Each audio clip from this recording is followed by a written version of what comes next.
Sinjuri, qabel xejn il-wara nofsinhar it-tajjeb u nilqawkom għal dan l-ewwel dibattitu illi qed jorganizza l-MCAS, dibattitu li huwa organizzat mill-Kunsill tal-Istudenti tal-MCAS u naħseb ħaqhom proset tal-inizjattiva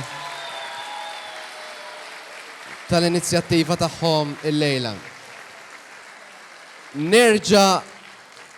Nerġa' nagħmel appell infakkarkom illi dan id-dibattitu qed jixxandar live streamed fuq l-internet, għalhekk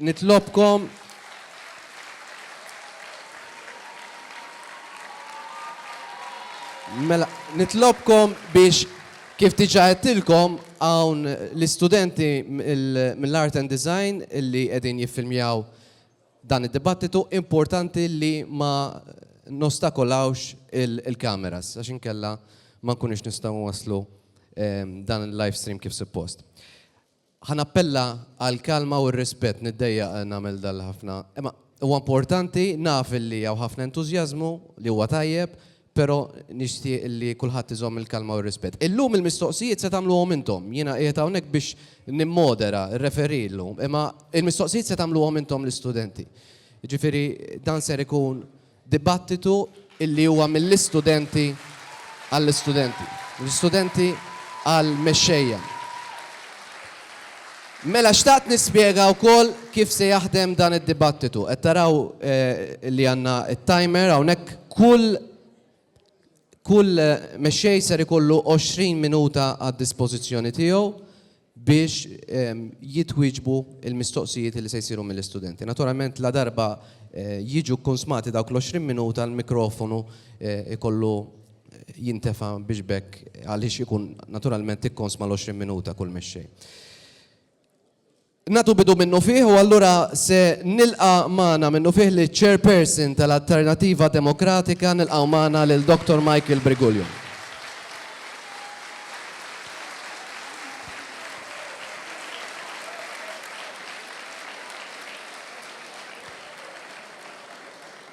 Nilqa' magħna il-kap tal-Oppożizzjoni u mexxej tal-Partit Laburista Dr. Joseph Muscat.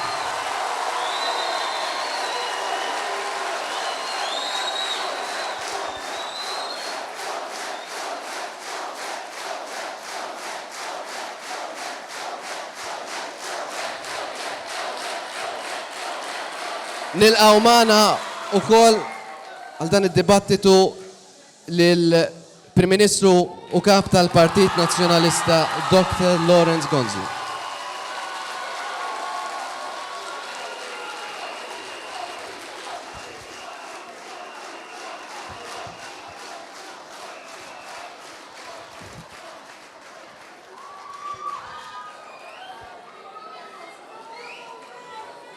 Mela,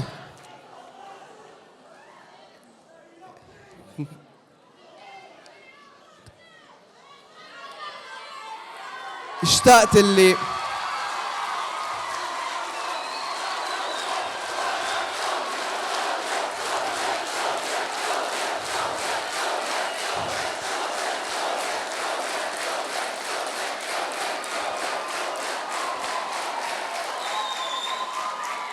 ħanibdew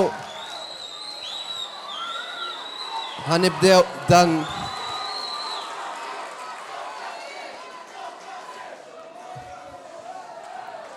Okay, xtaqt nagħmel l-ewwel mistoqsija qabel. Okay.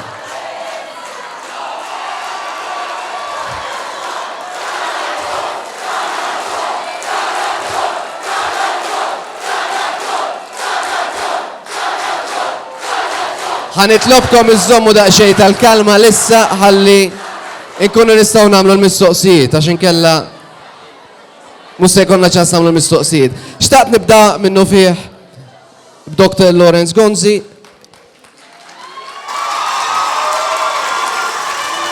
Dr. Gonzi, illum hawnhekk fis-sala għandna ħafna studenti il-maġġoranza tista' tgħid illi se jivvutaw għall-ewwel darba. Għaliex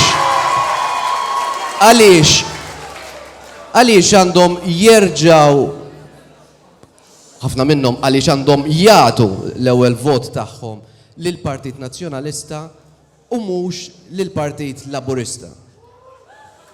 Leonet, grazzi ħafna ta' din l-okkażjoni, din hija l-ewwel darba li qed ikonna okkażjoni ta' dibattitu politiku mal-istudenti tal-MCAS, nieħu pjaċir li hija hawnhekk. Din hija istituzzjoni li l-Partit Nazzjonalista għandu l-mertu li fetaħħa u wara li kienet ingħalqet fi żmien li kellna Gvern Laburista fl-Maltin.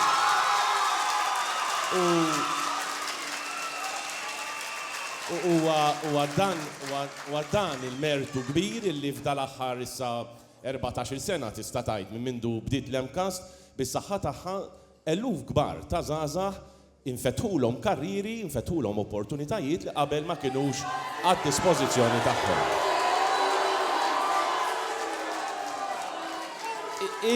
Ir-raġuni għaliex huwa importanti li fid-9 ta' Marzu kulħadd jagħmel il-kalkolu tiegħu.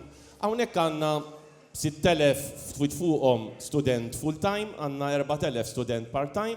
Il-verità, is-sala jispiċċa ċabċib u jispiċċa l-entużjażmu fl-aħħar meta tiggradwaw tidu sibu xogħol. Dik il-kwistjoni kollha.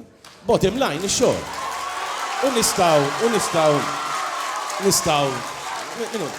nistgħu nagħmlu ħafna affarijiet u ngħidu ħafna affarijiet. Il-verità hi illi l-gvern li mexxejt jiena f'dawn il-5 snin differenti minn dak li ġara f'pajjiżi oħrajn viċin tagħna, ħafna żgħażagħ f'pajjiżi viċin tagħna ma sabux ix-xogħol. F'Malta iż-żgħażagħ tagħna qed isibu x-xogħol. U qed isibu x-xogħol għaliex inħolqu 20,000 post ta' xogħol fil-5 snin illi għaddew. Il-weda tal-Partit Nazzjonalista għal 5 snin li ġejjin hija li mhux 20,000 biss sa noħolqu 25,000 post ta' xogħol. U l-25,000 post ta' xogħol ikunu għalikom iż-żgħażagħ daw kollha li jinvestu fl-edukazzjoni tagħhom. Dik hija raġuni għaliex għandhom jivvutaw lill-Partit Nazzjonalista. Grazzi Dr. Gonzi, jekk joġobkom. Nixtieq li fil-waqt li nifhem l-entużjażmu nixtieq li nirrispettaw l-opinjonijiet ta' kulħadd, jekk joġobkom. Dr. Muscat. Il-mistoqsija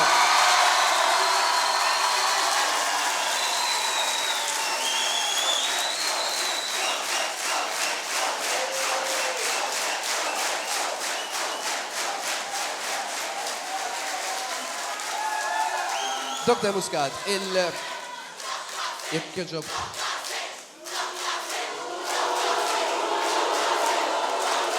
Ħafna drabi qegħdin nisimgħu. Jekk joġobkom. Nixtieq li nużaw il-ħin biex nifmu aħjar aktar milli biex noqogħdu kontinwament inwaqfu. Ġifieri, għatu ċans għaliex anke intkom se jkollkom iċ-ċans tagħmlu mistoqsijiet. Xtaqt però nindirizza t-tieni mistoqsija tiegħi lill-Dr. Muscat għaliex ħafna u kif għadna kemm smajna isu hemm din il-biża ta' bidla. Għaliex jekk kollox mixi fuq ir-rubini. Għaliex wieħed għandu jivvota lill-Partit Laburista jekk kollox mixi kif suppost, kollox mexa tajjeb matul dawn il-25 sena. Jien nibda bl-iktar punt li huwa fil-fema tiegħi importanti, illi kull gvern li kien hawn f'pajjiżna minn żmien għal ieħor għamel l-aħjar tiegħu sabiex il-pajjiż jimxi l qudiem. U m'għandi l-ebda problema li ngħid illi dan jinkludi gvernijiet nazzjonalisti u gvernijiet laburisti. U naħseb minn hemmhekk irridu nitilqu l qudiem. Issa hemm viżjonijiet differenti tal-pajjiż. Jien naħseb l-akbar u mhux qed nara biża' għall-bidla, anzi qed nara qaċċ għall-bidla jien.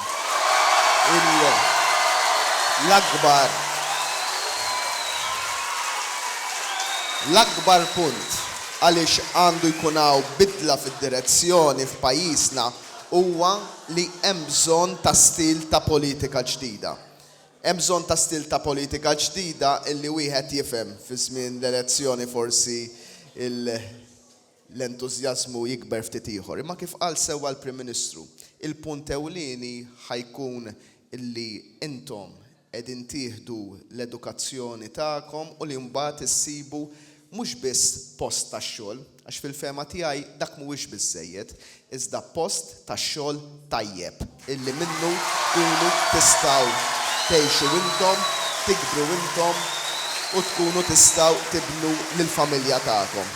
U fil-fema tiegħi dak illi qegħdin nippruvaw nagħmlu aħna u hekk u nappella biex hekk tkun hija diskussjoni ta' tlieta min-nies illi forsi iktar janderlajnjaw fejn ma naqblux bejnietna, hemm ħafna fejn naqblu, li għandna viżjonijiet differenti illi fuqhom ħankunu qegħdin nispjegaw u li lesti illi nisimgħu u lesti li nirrispondu. Jien żgur lesti nisma' u lesti nirrispondi.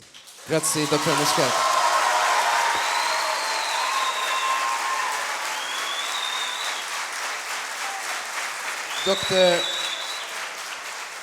Dr. Briguglio, li kien l-unika wieħed li ma laqqatix biż-żebba fuq il-luċċuħ tal-żewġ mix-xejn. Dr. Briguglio, però fil-fatt xtaqt nagħmel aċċenn għal wieħed mill-billboards tagħkom. Wieħed mill-billboards tagħkom qed jgħid fil-fatt biex tagħti risposta. Risposta lil min u għaliex? Qabel xejn nixtieq ngħid kemm qed nieħu gost li qiegħed hawnhekk.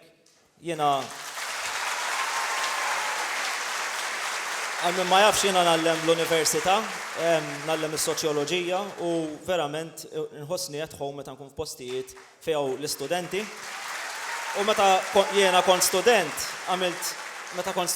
kont nistudja, okej, imma għamilt ħafna mill-ħin tiegħi attiv fil-politika tal-istudenti. Ġifieri kont pereżempju fil-ġlieda biex inżommu l-istipendji, dat tip ta' kont attiv ħafna jiena u verament napprezza meta nara dawn l-istudenti li jinteressom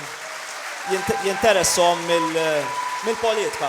Il-politika mhijiex biss il-partiti politiċi, imma wkoll laqdiet li qegħdin fihom l-opinjonijiet li għandkom, l-attiviżmu li għandkom, il-ħolm li għandkom għal soċjetà aħjar. U jiena għalhekk qiegħed fl-Alternattiva Demokratika u għalhekk qed nappella lil dawk li jixtiequ jivvotawna biex jagħtu risposta, għax jiena nemmen li jista' jkollna soċjetà aħjar milli għandna. Jista' jkollna iktar ġustizzja soċjali, pereżempju aħna partit li ġibna l-drittijiet tal-persuni b'diżabilità fuq l-aġenda politika. Għalina dawn huma persuni li verament għandhom bżonn id-drittijiet li mhux dejjem qegħdin jingħatawhom. Aħna l-partit pereżempju li nitkellmu fuq il-paga minima, l-uniku partit li qed ngħidu illi min jaħdem mhux xogħol biss għandu bżonn, imma għandu bżonn xogħol diċenti u paga diċenti. U għalhekk qed nitkellmu aħna li tiżdied il-paga minima. Wieħed għandu jagħti risposta jekk pereżempju huwa persuna gay jew lesbjana. Pereżempju, aħna l-uniku partit li qed ngħidu illi min iħobb il xi ħadd ieħor il-ġimgħa l-oħra kellna l-Valentine's Day, m'għandux jiġi kastigat għax m'għandux jiġi diskriminat għax iħobb il-ħadd ieħor. Jekk pereżempju persuna jħobb il xi ħadd tal-istess sess u jixtieq jiżżewweġ dik il-persuna tal-istess sess, għandna niċċelebrawha din il-ħaġa għax din hija politika favur il-familja, mhux politika ta' diskriminazzjoni.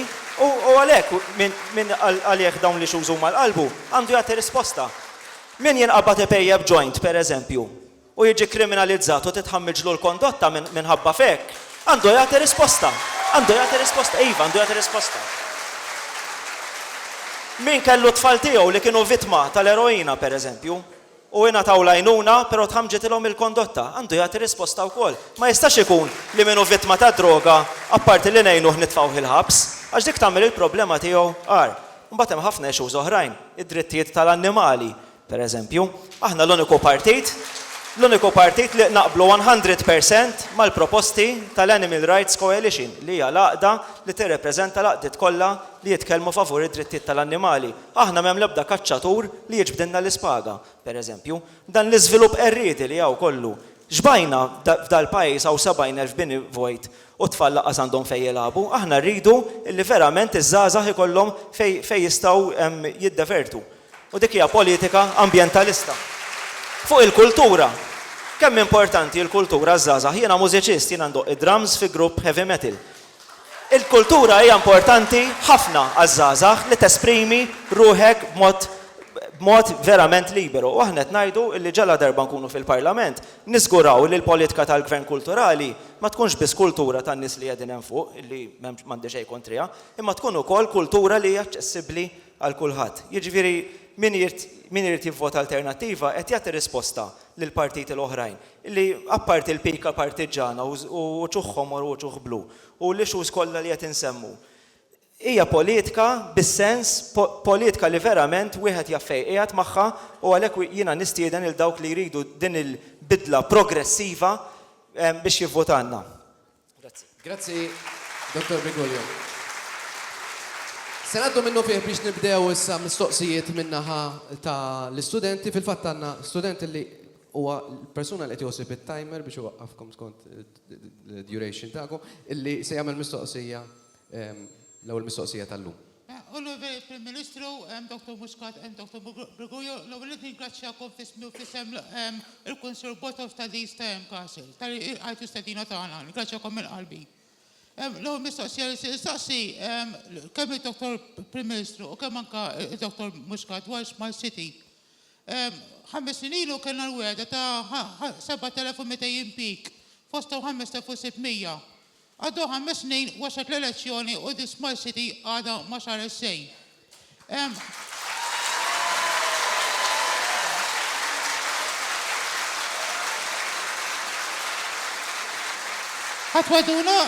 ħatwaduna jekk jitlaq gvern immexxi minnek xi Prim Ministru jew kellha Dr. Muscat li min ikun minnkom fil-gvern dar proġett jitwetta u iddaħlu dak is-7,200 impik li kontu wettu 5 snin ilu. U l-Alternativa Demokratika jekku fil-Parlament, jekku fil-Parlament l-Alternativa Demokratika, ħattejn l-gvern biex dal-proġett jitwetta di għal-ewwel mistoqsija u t-tieni l-waħda hija fuq il-car parking sur Prim Ministru. Kif għattinti fil-bidunet l-imkas 6,000 ruħ ħażid 4,000 ġejja l-10,000. Issa diġanna problema u maħabba il-parking għal-studenti u għall-għallima. Għedin tasbu biex fil-futur l-emka xikolla fejpakjaw l-studenti biex il-problema tal-parking tiġi solvuta unnek jek jożbok. Grazzi.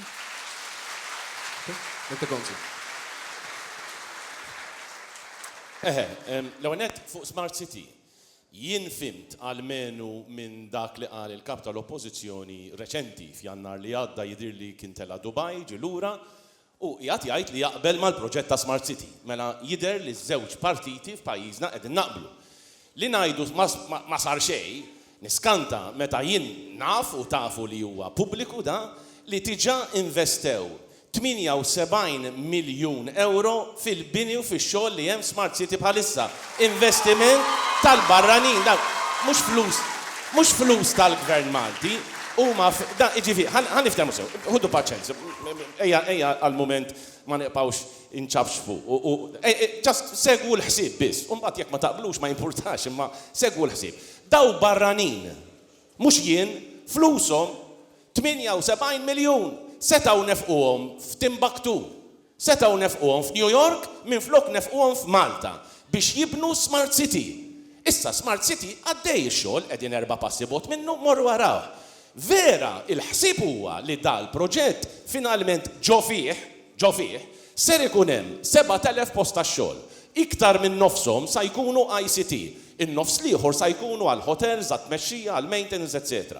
Inħolqu xogħlijiet matul da żmien u żgur li nħolq mela hawn xi ħadd qed jaħseb li fl-ICT kulħadd baqa' bidejh fuq l-istonku jistenna biex jinħolqu jispiċċa Smart City biex jinħolqu l-postijiet tax-xogħol fl-ICT. Il-postijiet tax-xogħol fl-ICT qed jinħolqu u hawn numru ta' studenti minnkom li qegħdin jiggradwaw u lesti biex jidħlu f'dal-qasam bħalma daħlu mijiet oħrajn. Dwar il-car park, qegħdin hawn intom tafu iżjed minni, 120 miljun euro qed ninvestu hawnhekk f'dal-campus għalikom biex ikonna wieħed mill-aqwa campuses li hawn fl-Ewropa f'dak li għandu x'jaqsam mal-MCAS. Fost il-proġetti hemm car park illi jgħiduli il-kważi lest li sa jesa bej 600 u 900 karozza car parking space għall-istudenti u għall-istaff li għandna fl-MCAS. Issa dejjem nistgħu nagħmlu iżjed imma onestament qed ngħid ġibna qed ninvestu dal-miljuni kbar għalikom u issa ġibna 1128 miljun oħra biex inkomplu ninvestu għalikom bittieħ. Dr. Muscat.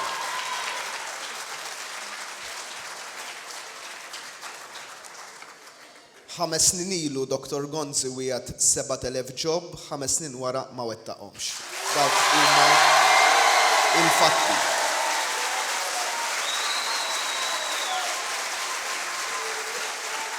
Wieħed jista' jagħmel il-kejl kieku 5 snin ilu Dr. Gonzi kien ħajku qiegħed jgħid illi ħajkun hemm l-investiment imma mhux ħajinħolqu mal-ewwel il-jobs kieku ngħid well and good. Imma 5 snin ilu kellna kampanja sħiħa fuq dawn is-7,000 post tax-xogħol.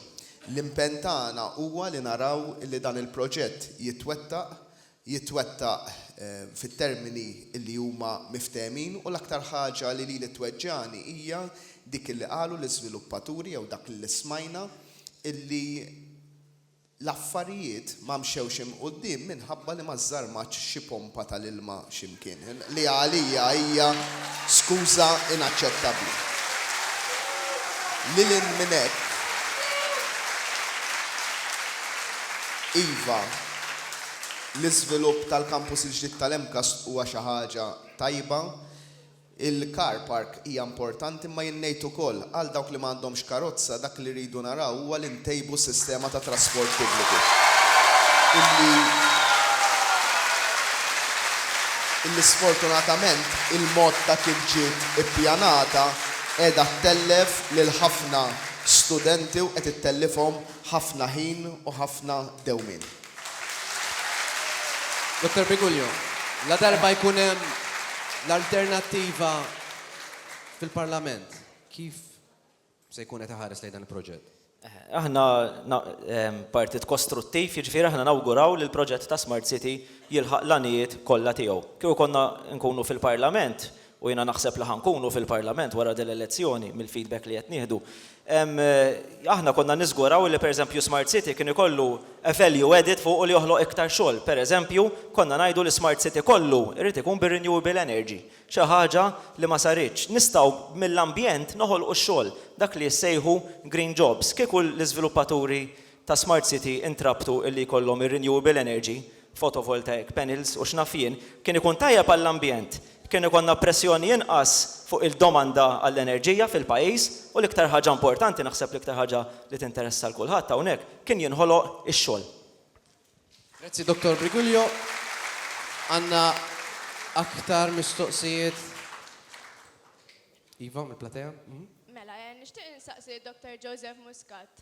X'inhu ma pjanijiet tiegħek li aħna l-istudenti wara nispiċċaw l-istudji tagħna jkollna garanzija tax-xogħol? Li aħna ħankunu qegħdin nipprovdu huwa fuq żewġ lati. L-ewwel nett xi ħaġa li mod ġenerali dawk il-żgħażagħ kollha ta' 16-il sena li jew ma jkunux qegħdin jkomplu l-istudji kif qegħdin tagħmlu intom, jew inkella ma jkunux qegħdin fuq il-post tax-xogħol, aħna ħankunu qegħdin navviċinawhom biex b'mod volontarju jidħlu għal taħriġ bil-għan illi jidħlu lura jew fl-edukazzjoni jew jsibu xogħol aħjar.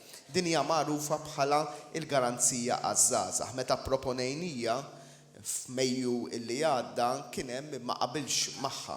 Illum il-ġurnata jien sodisfatt illi din ittieħdet fuq livell Ewropew u li l-Unjoni Ewropea ħadkun qiegħda tistanzja 6 biljun euro li minnu ħankunu nistgħu allura nagħmlu dan il-programm li minflok nofqu l-flus aħna kif konna qegħdin naħsbu ħajkun hemm anke flus Ewropej għal dan kollu. It-tieni nett, dak illi rridu aħna huwa dak li qalu pereżempju Standard & Poor's fil-rapport tagħhom. Jiġifieri illi niddiversifikaw l-ekonomija. L-ekonomija tagħna għandha affarijiet li sejrin tajjeb, il-financial services, il-remote gaming. Imma ma nistgħux ninsew oqsma oħra, ma nistgħux ninsew il-manifattura, ma nistgħux ninsew it-turiżmu. Irridu fuq kollox ukoll dawk l-oqsma li jgħidulhom żgħar tas-servizzi tal-ħwienet dak fil-fema tagħna huma l-fulcrum biex l-ekonomija titla' l fuq.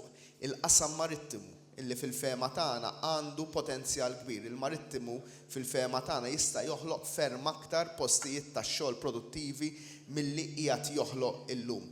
Dak li rridu nagħmlu iżda biex noħolqu l-postijiet tax-xogħol mhux biss li nitkellmu dwarhom, imma li l-kumpaniji li qegħdin jibbażaw ruħhom hawn Malta ngħinuhom u kif ngħinuhom.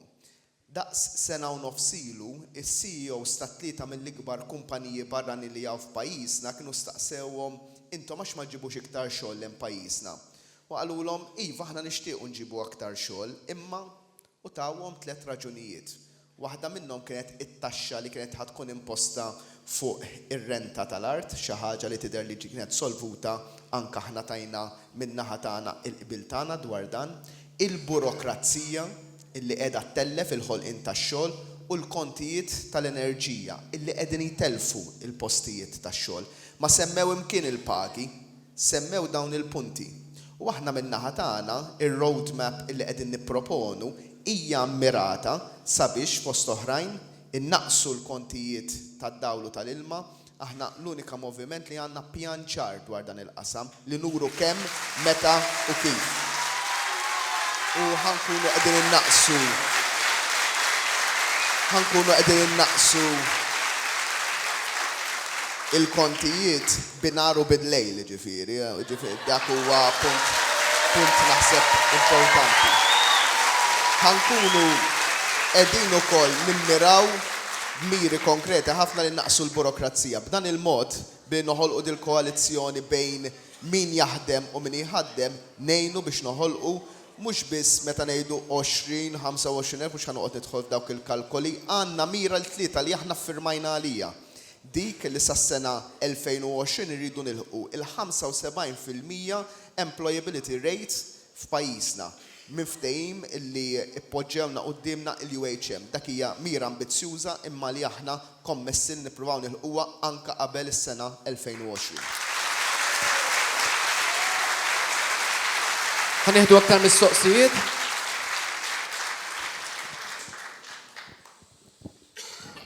Mela, indirizzata li 3 leaders. X'in il-pożizzjoni tal-partit tiegħek dwar is-sekularizmu?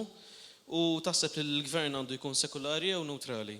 Jew għandu minflok japprova jew jippromovi twemmin jew valuri partikolari? Dr. Gonzi? Jiena nemmen f'diviżjoni bejn l-Istat u l-Knisja, ġifieri l-Istat u l-Gvern għandu id-dover li ju jilleġisla biex ikonna soċjetà li tkun soċjetà moderna, li tkun soċjetà b'valur fej is-solidarjetà toħroġ fil-beraħ, fej konna soċjetà fej dawk li jifilħu jaħsbu għal dawk li ma jifilħux u allura il-valuri tagħna ikunu valuri minn dawk li nkunu ta' spalla għal minu dajjef pajjiżna, però fl-istess ħin nirrispettaw l-opinjonijiet reliġjużi, spiritwali, personali jistgħu ma jkunux ta' reliġjon li individwu jista' jadotta jew jażelu fil-ħajja tiegħu. Jiena wieħed minn dawk u l-partit tiegħi nemmnu immensament fuq għadi illi m'għandniex nintervjenu jew nindaħlu fl-għażliet tal-ħajja li jagħmel l-individwu, dawk l-għażliet huma tal-persuna, l-ħajja privata hi tal-persuna, imma l-Istat għandu responsabilità li fejn ikun hemm xi ħadd li jista' jkun fir-periklu ta' djufija u allura jiġi sfruttat, allura għandu jkun hemm liġijiet li jirregolaw dak l-affarijiet. L-Istat għandu l-obbligu li jkun hawn l-ordni fil-pajjiż u l-ordni għandu jiġi stabbilit, però rispett lej il-libertajiet ċivili tal-individu għandhom ikunu parti integrali mis-sistema tagħna. U aħna għandna kostituzzjoni li dan tiggarantih. Għandna kostituzzjoni li tiddikjara ċar li m'għandux ikun hemm diskriminazzjoni fuq numru ta' fatturi li huma speċifikati fil-Kostituzzjoni li ħaġa tajba, naturalment dejjem wieħed jista' jtejjeb fuq dak li għandu. Imma id-diviżjoni bejn l-Istat minn banda u l-Knisja jew opinjonijiet reliġjużi banda l-oħra hija xi ħaġa fundamentali għad-demokrazija b'saħħitha. Aħna l-uniku partit li għandna kapitlu fil-manifest dwar relazzjonijiet bejn l-Istat u l-Knisja. Jiena vvotajt biex nidħlu fl-Unjoni Ewropea u kont attiv biex nidħlu fl-Unjoni Ewropea għax nixtieq nara distinzjoni bejn l-Istat u l-Knisja. Jiena m'għandi xejn kontra l-Knisja, anzi tallimt ħafna mill-Knisja, ħafna mill-valuri politiċi li għandi mill-Knisja ġejjin, pereżempju l-valur ta' solidarjetà naqbel mal-Prim Ministru hawnhekk, però jiena nemmen ukoll fil-pluralizmu. Ma jistax ikun li għandna kostituzzjoni illi tagħti priorità, kważi tagħti monopolju lill-Knisja Kattolika fuq il-valuri. Aħna qed ngħidu li l-Kostituzzjoni ta' Malta għandha tirrikonoxxi l-kontribut kbir li għamlet il-Knisja Kattolika f'dan il-pajjiż u li għadha tagħmel. Però il-Kostituzzjoni tagħna għandha wkoll tinbidel b'mod li ma tkunx monopolizzata minn xi reliġjon. Aħna nemmnu li min mhuwiex reliġjuż jew min għandu reliġjon oħra għandu kull dritt li jitgħallem ir-reliġjon tiegħu fl-iskola, pereżempju, u għandu jkun hemm il-pluralizmu. Jiena li ma naċċettax huwa l-fundamentalizmu. Jista' jkollok fundamentalizmu minn kull tip ta' reliġjon, jista' jkollok anke fundamentalizmu ta' nies li mhumiex reliġjużi. Jiena li ma naċċettax huwa l-intolleranza, dik li ma naċċettax. F'demokrazija pluralista, kull reliġjon għandha l-ispazju u kull opinjoni sakemm ma tkunx fundamentalista. Huwa proprju dan li qed nipproponu l-alternattiva demokratika sabiex verament u mhux bil-bnader biss, verament inkunu pajjiż sekolari Ewropew.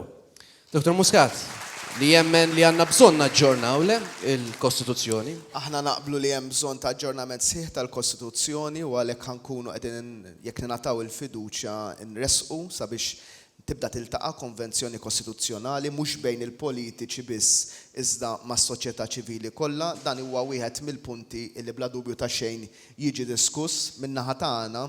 Il-pożizzjoni tagħna hija waħda dik li għandu jkun hemm distinzjoni netta bejn l-Istat u l-Knisja, għal ġid tal-Istat u għal ġid tal-Knisja wkoll. F'rispett reċiproku, filwaqt li nirrikonoxxu li l-Knisja f'pajjiżna għandha rwol soċjali kbir, ejja niftehmu wkoll li l-Knisja llum il-ġurnata iżżomm waħedha istituzzjonijiet li jagħmlu ġid enormi mingħajr ftit jew xejn sosten biex ngħidu hekk. U bla dubju ta' xejn il-Knisja Kattolika għandha rwol kulturali f'pajjiżna. Min-naħa l-oħra, il-valuri ta' gvern għandhom ikunu valuri sekolari. Jiena għalhekk gburi li ivvotajt darbtejn kemm fir-referendum kif ukoll fil-Parlament favur l-introduzzjoni tad-divorzju. Grazzi Sinjuri, għandna aktar mistoqsijiet. Ħanibdew mill-lemin jew mix-xelluk mana? Okay, Signorina. Hello, Dr. Joseph Muscat, jiena Sefara Bonsfield. Xtieq insaqsik din mistoqsija. Jien imbagħad b'żewġ kundizzjonijiet. Sa 16 sena kont nieħu żewġ allowance, children's allowance u l-pension ta' disabilità. Il-bord tal-pensjoni qalli li jien m'iniex intitola tal-pensjoni. Issa qed nattendi l-kors tal-pathway u nħu l-istipendju. Wara li nispiċċa, jekk ma nsib xogħol jien ma nafx biss se ngħaddi. Il-kundizzjonijiet u l-bżonnijiet tiegħi hemm se jibqgħu anke jekk ma nidirx. Ser tagħmlu biex tgħinu l-każijiet bħal tiegħi. Grazzi. Grazzi. Dr. Muscat. Tweġiba straightforward u ċara illi hija illi fil-manifestana għandna spjegat ċaru tont li jekk persuna b'diżabilità li kollha kundizzjoni issib xogħol dak ma jfissirx illi jifqilha il-benefiċċju soċjali. Imma tibqa' tieħu kemm il-benefiċċju kif ukoll ovvjament tkun qed tieħu l-paga.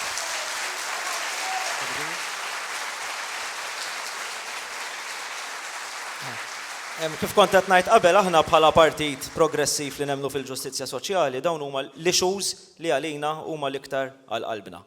Fil-fatt propju nhar is-sibt kellna konferenza ma' laqdiet u persuni b'diżabilità fejn aħna tallimna ħafna minnhom u għandna kapitlu fil-manifest propju dwar hekk. Aħna konna l-partit, l-ewwel partit illi tkellimna b'wiċċna minn quddiem illi l-pensjoni ta' diżabilità illi bażikament hija allowance li tingħata għal min għandu diżabilità hija baxxa wisq. Tafu kemm hi l-pensjoni b'diżabilità f'Malta hija 55% tal-paga minima. Ara kif tista' tgħix b'55% bil-paga minima. Laqqas bil-paga minima ma tista' tgħix illum aħseb wara b'55% fil-paga minima. U aħna qed ngħidu li dik għandha tiġi riveduta. U jiena gburi li bħala partit politiku konna aħna illi daħħalna dawn l-issues ta' diżabilità fuq l-aġenda nazzjonali u nwedek illi fil-Parlament mhux biss ħankunu qegħdin nitkellmu u ninfluwenzaw il-partiti l-oħrajn, imma ħanipproponu liġijiet ċari u konkreti dwar il-pensjoni b'diżabilità illi d-diskriminazzjoni ma tibqax issir għax minkejja li għandna liġijiet f'dal pajjiż xorta u diskriminazzjoni kontra persuni b'diżabilità, speċjalment fuq il-post tax-xogħol u bażikament fil-Parlament aħna ħanwettqu dak li nitkellmu dwaru għax magħna inti taf fejn int. Dr. Gonzi, il-pożizzjoni tal-Partit Nazzjonalista. L-għennet importanti li niċċaraw li tiġà l-lum min għandu l-pensjoni ta' disabilità u jisib xogħol u ma jaqlax iżjed mill-minimum wage iżomm kemm il-pensjoni b'diżabilità kif ukoll dak li jaqla mill-xogħol li jkollu. Jista' jkun part-time, jista' jkun full-time. Tiġà għamilna passi f'dan. Anzi, jiena ngħid illi għamilna passi kbar f'dal qasam f'pajjiżna. Jinnuħu pjaċir li l-lum tfajlat titkellem u hija studenta fl-Emcast qiegħda tirċevi l-istipendju, tajjeb qiegħda tistudja jiena nawguralek illi inti tirnexxielek tilħaq fil-karriera tiegħek issib ġobb u timxi l qudiem u ma ssib assolutament xejn li tiddependi fuq. Anzi, l-awgurju tiegħi l-awgurju il-mira tagħna ambizzjuża għalikom kollha trid tkun li jekk jista' jkun taslu mingħajr bżonnijiet ta' servizzi soċjali. Jalla inti bil-kapaċità tiegħek u bit-talent tiegħek jirnexxielek tasal bħal ħadd ieħor. Dan l-argument tiegħi mal-persuni b'diżabilità mhux x'mintix kapaċi tagħmel. Imma iżjed x'tista' tagħmel u x'għandek tagħmel. U l-Emcast illum il-ġurnata bil-Pathways ħareġ b'soluzzjoni brillanti illum għandna tfal żgħażagħ b'diżabilità li qegħdin integrati fis-soċjetà tagħna meta sa ftit ta' snin ilu li konna noħolmu li xebba jew ġuvni b'diżabilità jidħlu f'xi istituzzjoni post-sekondarja. Kenna tfal aħna minna ta' żgħira li konna nibatuhom hekk imsejħa skejjel speċjali. Taf x'kellhom speċjali kienu mwarbin f'kantuniera biex ma jitħaltux ma' tfal l-oħra. Illum niġi hawn nagħla sala mimlija nies u jkolli mistoqsija minn għand tfajla illi hi stess sewwa tagħmel mistoqsija fuq il-futur tagħha. Il-commitment tiegħi huwa dawn huma l-valuri, il-valuri vera ta' kif insarfu issa dak li nemnu fih fil-prattika li inkomplu noħolqu ix-xogħol f'pajjiżna dinjitus għal kulħadd skont it-talenti l-kapaċitajiet tiegħu. U mbagħad min ma jiflaħx imma isib ix-xibka soċjali b'saħħitha li tkun tista' sostnih. Imma ħbib tiegħi da kollu diskors fil-vojt jekk ma jkonniex il-finanzi fis-sod. Pajjiżi oħrajn li spiċċaw falluti issa kellhom ikissru dan kollu. Aħfruli, minix qed neżaġera. Iftħu l-aħbarijiet arawx qed jiġri f'postijiet oħrajn. Kumment wieħed biss. Għax Dr. Muscat qal illi vera, jiena fis-summit illi attendejt ġimagħtejn ilu u li bih ġibna l-1128 miljun, kien hemm ukoll. Stenna, kien hemm ukoll deċiżjoni illi kien hemm biljuni issa sa jmorru għal dak li jgħidulu youth unemployment. Issa taf min sa jikkwalifika għalih dak il-pajjiżi li għandhom rata ta' unemployment ta' żgħażagħ li taqbes l-10, 11, 12%. Malta għal grazzja t'Alla mhix sa tikkwalifika għalihom dak il-flus.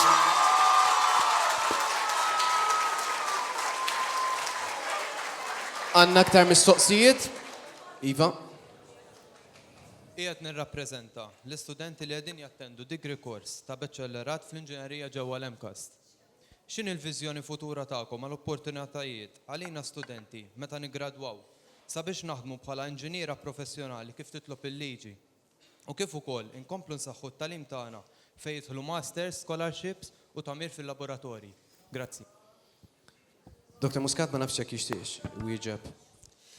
Nafu bis-sitwazzjoni fil-kwistjoni tagħkom, nafu li hemm issues legali u burokratiċi.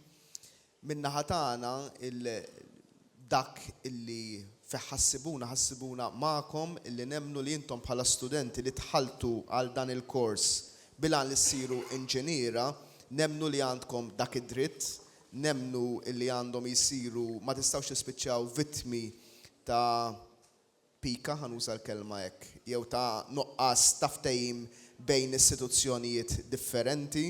Mux ħanqot nipponta subajja li ħadd, imma ma jistax ikun intom tħaltu għal dan il-kors u f'daqqa waħda issibu li jew meta ma tingħatawx il-warrant jew ħaġa jew oħra. Intom tridu tingħataw dak illi ħaqtu.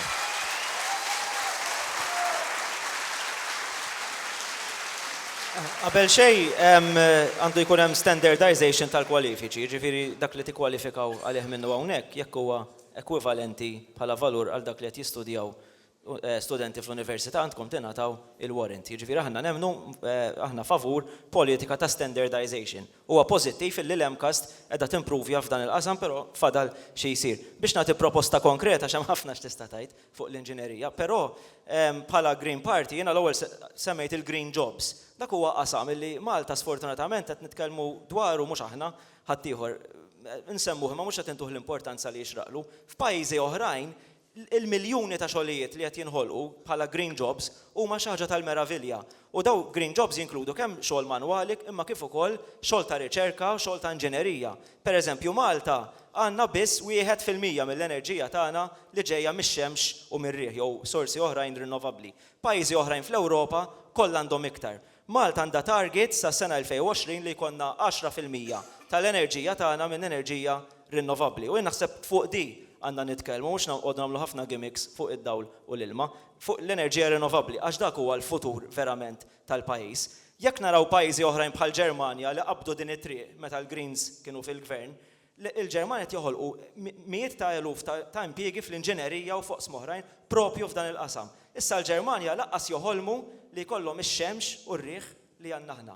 Aħna għandna x-xemx u r-riħ verament nistgħu nagħmlu użu tajjeb minn din l-enerġija. Il-gas jiswa l-flus tiegħu, jekk taraw x'inhu jiġri fl-Ingilterra, il-prezz tal-gas tiela mola smlewwiet. Iż-żejt, il-prezz tiegħu tiela mola smlewwiet. L-enerġija mix-xemx u mir-riħ tiġi b'xejn. Trid nefqa' kapitali vera, imma trid tiġi b'xejn. U hemmhekk naħseb verament hemm value added fejn jista' jinħoloq ħafna xogħol għal nies bħal dawk li jgradwaw bl-inġinerija. Naħseb it-tweġiba għal din mistoqsija naqsama fit-tnej u l-ewwel hija l-argument tal-warrant. Jiena infurmat għax tajt istruzzjonijiet li di għandha tiġi riżolta, mhux sew il-studenti jinqabdu bej il-basla u oxrita fuq din il-kwistjoni, nirreġistra l-fatt li l-prinċipal tal-kulleġġ li informani li qiegħed jiddiskutija di biex tinstab soluzzjoni. Jiena tajt ordni jekk ma tinstab soluzzjoni fil-każ nilleġislaw u naqtaw la rasa di. It-tieni ħaġa imma hija apparti l-warranting tal-enġiniera, il-professjoni fiha nfisha hija kruċjali għal pajjiżna. Il-futur tal-industrija f'pajjiżna, l-fabbriki tagħna, l-enġinerija kollha kemm hi fit-texture, fit-tessut ekonomiku ta' pajjiżna huwa strumentali għal futur. Malta ma tistax tiqpa' tagħmel suċċess bħalma għamlet f'dal 5 snin fil-qasam tal-manifattura u tal-industrija mingħajr ma jkollha ġenerazzjoni ta' enġiniera preparati sew għal teknoloġija tal-lum u għal teknoloġija ta' 15 snin oħra. Il-fabriki l-kbar tagħna jiddependu minn dak li intom kapaċi tagħmlu. Allura jiena ngħid li l-professjoni għandha tingħata l-imbuttatura kollha li għandha bżonn u bis-saħħa tagħkom inkunu il-gvern tal-ġurnata jkun jista' jimmarkitja lil pajjiżna bħala pajjiż attrajenti għall-investiment billi ngħidu aħna għandna fost l-aqwa enġiniera illi jikkompetu mal-qbija tad-dinja. Jien immur fil-fabriki tagħna, morru intom, morru l-Playmobil, morru fil-fabriki fejn tridu, llum kollox robotics. Kollox robotics illum u nirbħu, aħna nirbħu liċ-Ċina u nirbħu lis-swieq l-oħrajn għaliex kapaċi it-tekniċi tagħna nadduhom fil-kompetenza, nadduhom fil-kapaċità, nadduhom fil-kost ukoll. U allura dawwa essenzjali fl-opinjoni tiegħi mhux biss għal warranting tagħkom imma anke għal karriri futuri għalikom fis-snin li ġejjin. Grazzi, Sinjuri, għandna mistoqsija minn din in-naħa. Mela. Hello, grazzi tal-li ġejtu l-ONET. Jina jismni Bert Palakkor, Public Relations tal-Konsell tal-MCAST. Nxin nistaqsikom żewġ mistoqsijiet, it-tajentkom jekk mhux problema. Jekk jitla lejdi il-PL u l-PN, xa tagħmlu biex tipproteġu l-kultura ġol-pajjiż? Il-kultura ġol-pajjiż. U t-tin mistoqsija hija x'inċentivi ġodda ser tagħmlu għal dawk iż-żgħażagħ li jdeċidu jkomplu jistudjaw ġol MCAST, ITS jew l-Università. Okay. Il-kultura u kif il-partiti se jħarsu biex jinkomplu jinvestu fil-kultura daqsxejn, mistoqsija daqsxejn wiesa. Forsi nibda jiena ma fimx it-tieni mistoqsija, ma l-ewwel waħda hija fuq il-kultura fimt. U mbagħad it-tieni mistoqsija x'ħanamlu għal dawk li ma jistudjawx, ma jkomplux jistudjaw. Inċentivi Kompli, ejdilna, inċentivi għall-istudenti? Ma jkomplux jistudjaw. Li ma jkomplux jistudjaw. So, all right, okay. Mela, dwar l-ewwel waħda. Il-kultura hija part importanti wkoll mill-ekonomija tagħna, mhux biss tal-lum imma ta' dik li rridu naraw tiżviluppa fil-5 snin li ġejjin. Dak li ngħidula l-creative industry. Ħadd pjaċir kont il-biraħ lura mort l-Arts and Design, l-investiment ta' 2 miljun euro fl-istitut tal-MCAST li jissa għandhom l-aqwa studios f'Malta biex fil-qasam tal-kreattività tajna lilkom l-istudenti l-aqwa għodda li jista' jkollkom ħalli hemmhekk tiżviluppaw il-talent tagħhom. Jiena personalment nemmen li pajjiżna għandu potenzjal enormi. Jekk bil-kelma kultura nifmuha fil-kelma wiesa tagħha. Kultura tfisser it-teatru, id-danza, tfisser dak kollu, però tfisser ukoll id-digital creative industry llum, jiġifieri anki il-mod kif wieħed jiddiżinja l-logħba fuq il-computer, jikteb il-mużika għal dik il-logħba, jiskriptja dik il-logħba, kif imbagħad jiddigitizja kollox bħala atturi u dal-affarijiet kollha. Dan hawnhekk għandna potenzjal enormi. Irrid ngħid li f'da aħna diġà ippubblikajna il-politika nazzjonali tal-kultura, għandna tfassi tal-istrateġija għall-ekonomija kreattiva f'pajjiżna u inizjattivi oħrajn li jgħinu biex fil-qasam kulturali nkomplu nagħmlu qabżiet kbar il-qudiem. Nieħu pjaċir ukoll li issa f'Malta aħna irbaħna il-fatt li l-Belt Valletta fis-sena 2018 sa tkun il-Belt Kapitali tal-Kultura tal-Ewropa f'pajjiżna. Dwar l-istudenti li ma jkomplux jistudjaw.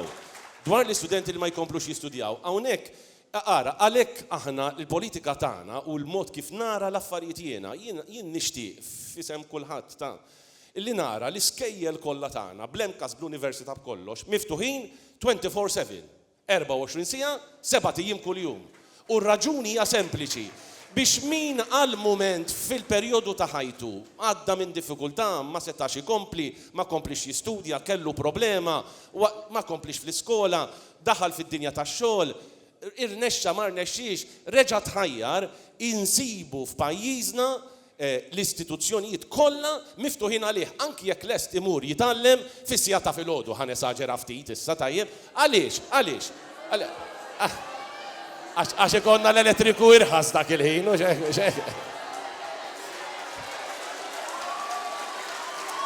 Ejja, apparti ċajt. Il-punt tiegħi huwa li Malta saret diġà a knowledge-based society, soċjetà mibnija fuq in-knowledge tagħna, u allura għandna bżonn li l-kull min iddeċida li jieqaf l-istudju inħallulu l-bib miftuħ beraħ u ninċentivawh biex jiġi studja. L-aħħar punt, miżura li aħna ħabbarna fil-budget kienet preċiżament di, illi min qiegħed fuq minimum wage u lest illi jiddedika 6 sigħat f'ġimgħa wara l-ħin tax-xogħol għal perjodu ta' 6 xhur fit-training, aħna nżidu l-minimum wage b'25 euro fil-ġimgħa tal-li hu jittrejnja, jitgħallem skill ġdida. U naħseb dan hu it-tip ta' policy li wieħed irid jadotta l-futur. Dr. Muscat, kif iħares il-Partit Laburista fil-Gvern lejn il-kultura? Fil-qasam tal-kultura aħna rridu naraw illi ma nkunux qed nitkellmu biss dwar kultura biex ngħidu hekk dik klassika. Imma rridu niftħu, jien nemmen li s-sena d-dieħla ħajkonna l-ewwel opportunità kbira meta ħankun qed niċċelebraw anniversarji importanti tar-Repubblika, tal-ħelsien, tal-Indipendenza, illi fihom irridu nagħmlu programm li jkun hemm kultura illi tkun miftuħa. Waħda mill-affarijiet, mill-proposti żgħar li għandna f'dan il-qasam pereżempju huwa illi rridu naħsbu f'dawk il-ħafna bands li hawn fost iż-żgħażagħ illi niprovdulhom post fejn jagħmlu l-auditions, fejn jagħmlu rehearsals, fejn jagħmlu l-gigs min-naħa tagħhom b'mod illi ikunu jistgħu mingħajr ma jitlu f'burokrazija żejda, mingħajr ma jitlu f'ħafna spejjeż żejda biex jimxu lejn il-milja tagħhom. Ħankunu wkoll qegħdin iwaqfu Fond Nazzjonali għall-Eċċellenza biex insibu dawk il-persuni li jeċċellaw fil-qasam kulturali tal-performing arts u oqsma oħra illi permezz tagħhom inkunu qed ngħinuhom jkomplu fl-istudji tagħhom. Jiġifieri dan kollu nemmen li dan jista' jkun qasam illi jitraxxendi l-politika fejn ikun min ikun fil-gvern nimxu il-qudiem flimkien u aħna hemm dan l-impenn biex dan kollu jsir. Fir-rigward tal-min għandu bżonn iktar inkoraġġiment sabiex jidħol lura fl-istudju dak li qal il-Prim Ministru tas-Sjata forsi għalhekk ħadd traħsuhom bil-lejl il-kontijiet prim ma nafx. ċajta żejra. Huwa dejjem hawnhekk nassigurakom li tlieta li aħna naqblu assolutament illi għandu jkun hemm l-ikbar inkoraġġiment biex persuni biex kulħadd ikompli jistudja. Waħda mill-affarijiet illi qegħdin nipproponu aħna b'mod konkret huwa jekk ikun hemm xi ħadd illi ikun spiċċa bla xogħol sfortunatament, irridu ninkoraġġuh jidħol lura fl-istudju u dan billi nkunu qegħdin nagħtuh kemm il-benefiċċju tal-qatt kif ukoll l-istipendju fl-istess ħin. Barra minn hekk iżda fil-fehma tagħna l-iktar punt importanti huwa li meta persuna ssib xogħol, dak ix-xogħol biex wieħed jibqa' jinvesti fih irid jibqa' jieħu aktar taħriġ. Anka għall-allima pereżempju, għall-allima qegħdin indaħħlu l-kunċett tas-sena sabbatical. Jiġifieri illi għallima tista' tieħu sena illi fiha wara li tkun ħarġet mill-università u kollox terġa' tmur tistudja, terġa' tmur tieħu kors illi permezz tagħha ikollha u jkollu aktar abiltajiet jitħarreġ f'affarijiet ġodda ħalli meta jerġa' lura fil-klassi ikun jista' jagħti aktar abiltajiet lill-istudenti tagħha u tiegħu. Okay. Dr. Briguglio, rajtek ħadd pjaċir ħajkollok fej. Iva, jidher li qraħ sew Joseph il-manifestan, għax kważi kupja kelma b'kelma li għadna fuq il-mużika. Pero jena ġej mill-qasam tal-mużika, ili 20 sena ndoq. Nuħu gost nisma nis famużi bħal Joseph Kalleja, imma nuħu gost nisma l-Beheaded, per eżempju, nuħu gost nisma Sempliċement ta' Triq, nuħu gost nisma il-Nobling Show, nuħu gost nisma l-Brekkuni, nuħu gost nisma l-artisti illi f'dal pajis edin jesprimu il-polz ta' zaza. Aħna mux għat nikkopjaw policies, aħna l-politika kulturali ġeja verament mill-qalb għax ħafna minna involuti fil-qasam kulturali. Fuq il-kultura xedin niproponu aħna din najdu illi l-kultura għandha tkun policy ewlenija ta' da' il-pajis. Jiena gburi illi ħajkonna Valletta 2018 u napprezza l-xogħol li għamel il-gvern fuq dan il-qasam flimkien ma' artisti.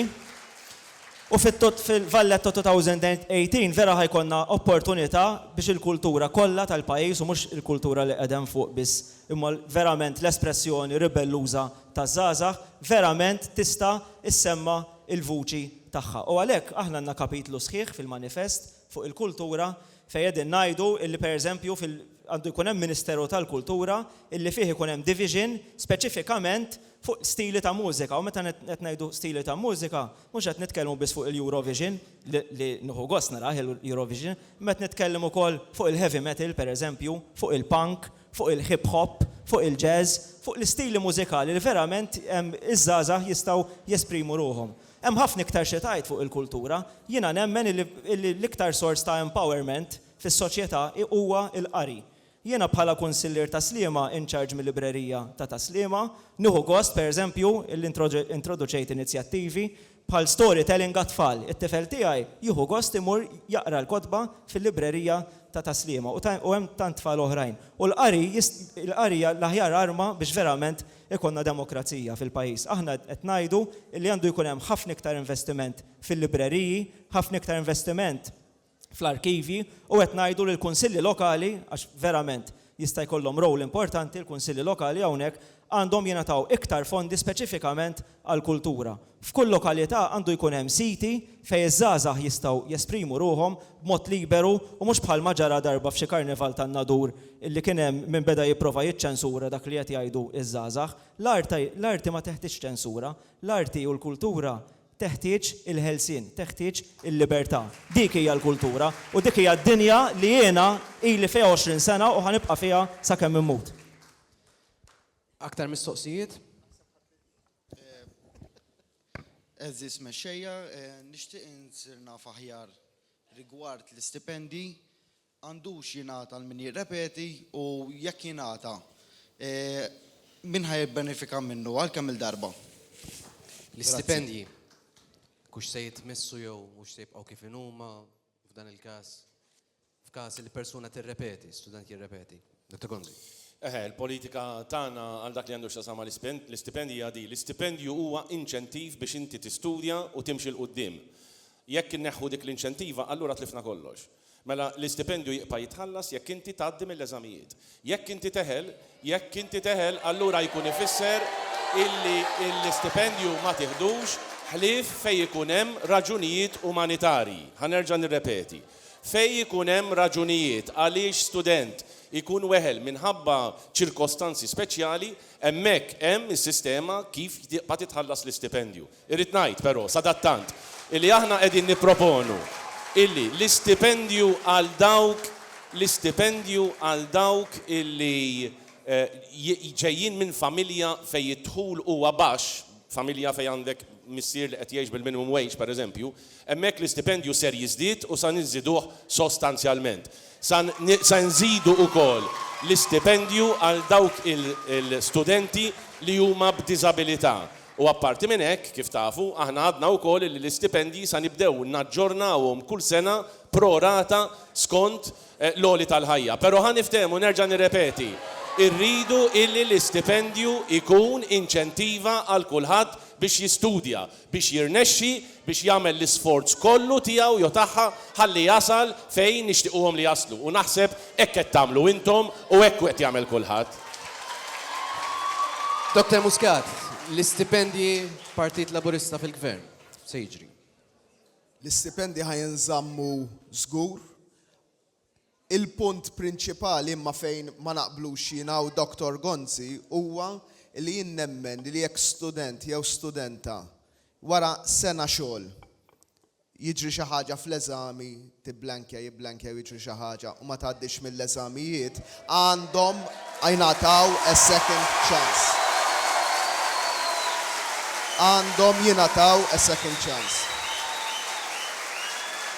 Irridu nagħtu inċentiv lil dawk l-istudenti illi wara li ikunu weħlu, minflok jikkwittjaw kollox, jerġgħu jagħmlu kuraġġ u jerġgħu jkomplu jistudjaw.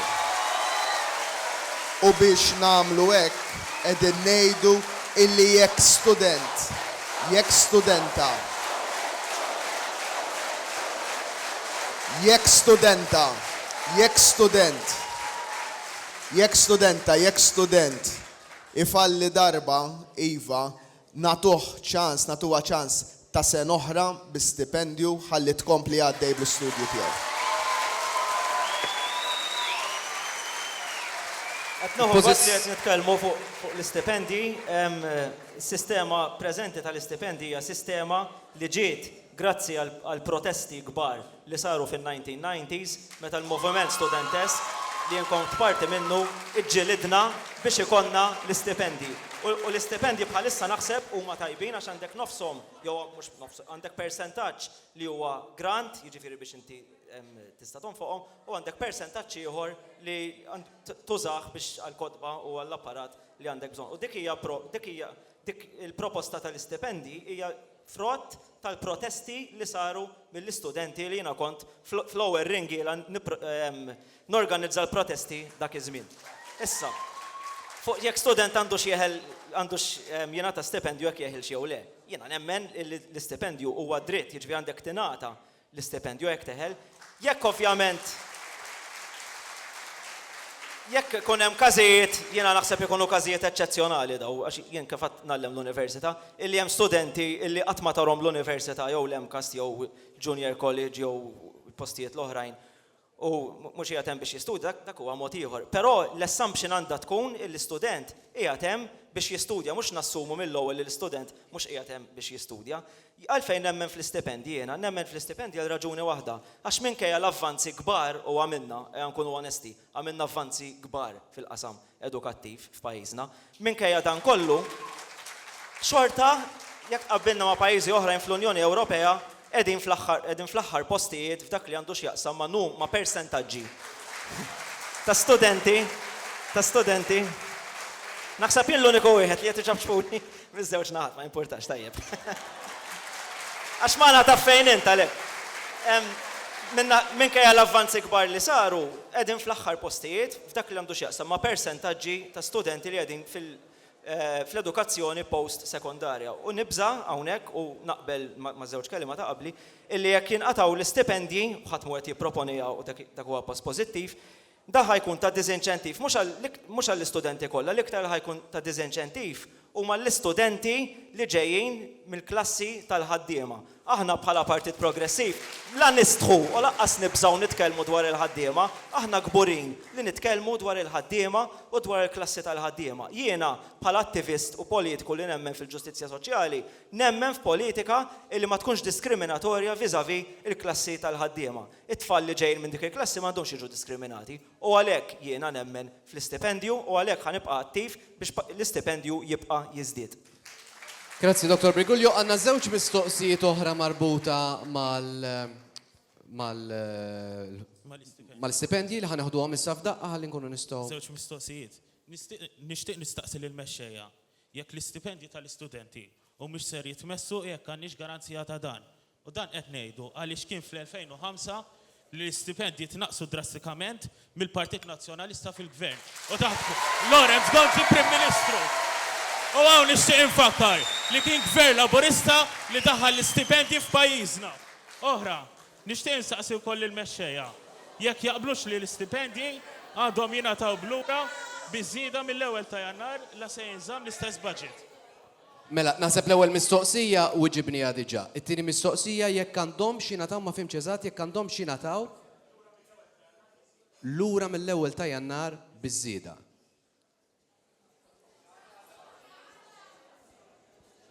Ma fimx eżatt. Ma fimx laqqas jiena. Lura mill-ewwel ta' Jannar biżieda.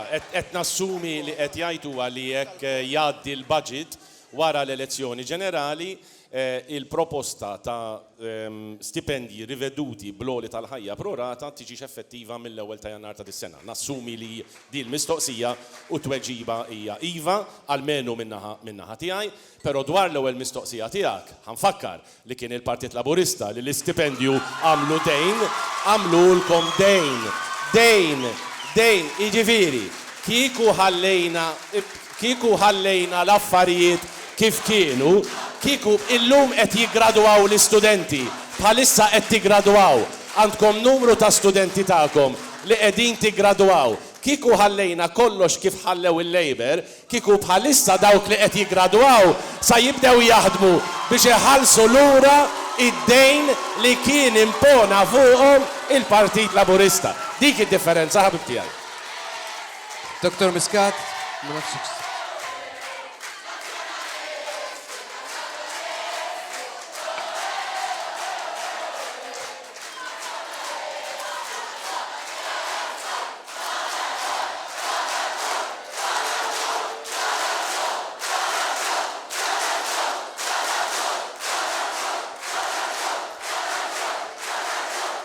Dr. Muscat xtaqt li tagħtu koll il-pożizzjoni tal. It-tweġiba hija sempliċi. Minna it-tlieta l-uniku persuna li hawnhekk illi qata l-istipendji kien Dr. Gonzi. U biss qata l-istipendji fl-2005 fejn il-grant minn 200 lira minn 400 niżlu għal 200 lira. U fejn il-stipendji naqas minn 127 euro sa inqas minn 886 euro. Aktar mistoqsijiet, salarji ikkaverjajnihom, okay, mmexxu fuq suġġetti ieħor. Aktar salarji. This is for on the stipends. Okay, jekk tistgħu tikkellmu nkunu nistgħu nisimgħu lis-sinjorina. Fuq is-salarji ġifieri jiftħu widnejkom sewwa. My name is Lorianne Linwood and I'm a beauty specialist my first year and I am a Maltese citizen with a Maltese ID card and a passport and I am eligible to vote. Both of my parents are Maltese, yet I am not entitled to a stipend. Please explain why?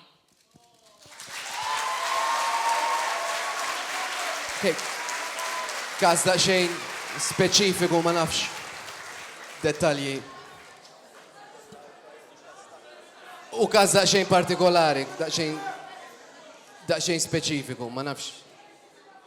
Naħsibx li pożizzjoni li ħaġa żgħira forsi illi suppost kull min għandu ċittadinanza Ewropea u jgħix Malta u għandu ID card Malta għandu jkollu l-istess drittijiet. Suppost hekk qiegħda bil-liġi. Issa mhux dejjem jiena noħodha di banka bħala kunsiljer. Ġieli pereżempju jkun affarijiet. Ħabba l-lingwa pereżempju, fuq il-każ speċifiku tiegħek ma nistax inwieġbek jiena.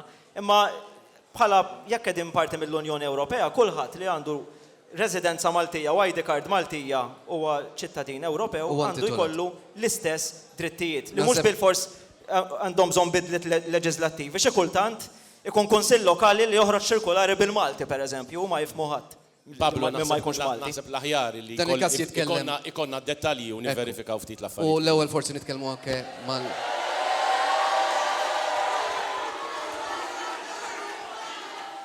Okay. L-aħħar ħaġa għaliex.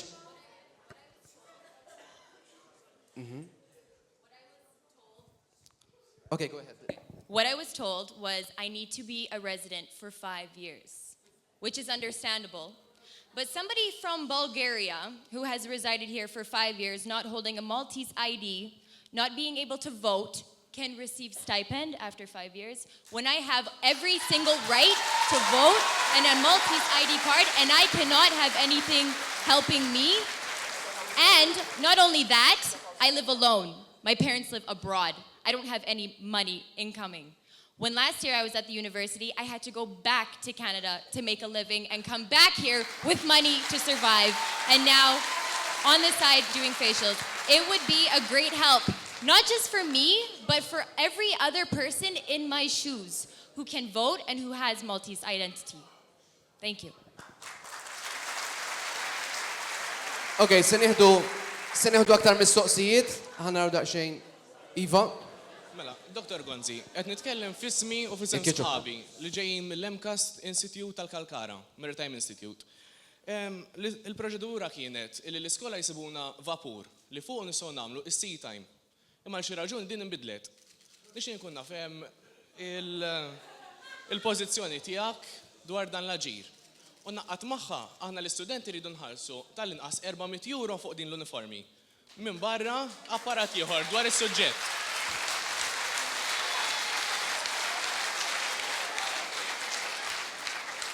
L-istipendju tagħna baqa' l-istess ammont.